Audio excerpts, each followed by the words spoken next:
Psychology में एक technique का इस्तेमाल होता है जिसको बोलते हैं रीफ्रेमिंग, और अगर आप उसके एक्सपर्ट हो जाएं तो आप प्रैक्टिकल लाइफ में बहुत ज़्यादा कामयाब हो सकते हैं। उसकी मैं एक मिसाल देता हूं कि एक शख्स मोटरवे पे या रोड पे जा रहा होता है और अपनी गाड़ी में, और उसके करीब से बिल्कुल थोड़े ही फासले पर एक और गाड़ी तेज़ी के साथ उसको क्रॉस करके गुजर जाती है और वो एक्सीडेंट से बिल्कुल थोड़े से ही लम्हे से वो बच जाता है।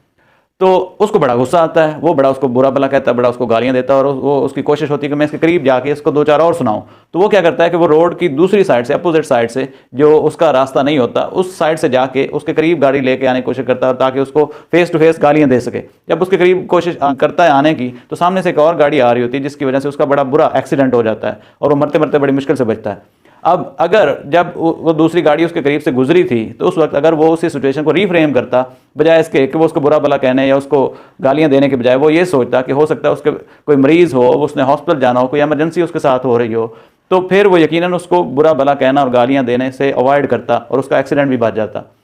तो रीफ्रेमिंग जो है उसका मीनिंग यही है कि आप अगले की पोजीशन को थोड़ा चेंज कर दें, या जो आप अगले के शख्स के बारे में सोच रहे हैं उसको थोड़ा उस एंगल को चेंज कर दें। तो अगर आप उस एंगल को चेंज करेंगे या खुद को उसकी जगह पर लेके आएंगे तो यकीनन आपके उसके कॉन्सिक्वेंसेस जो हैं, नताइज जो हैं, रिजल्ट्स जो हैं, वो भी आपके मुख्तलिफ ही होंगे।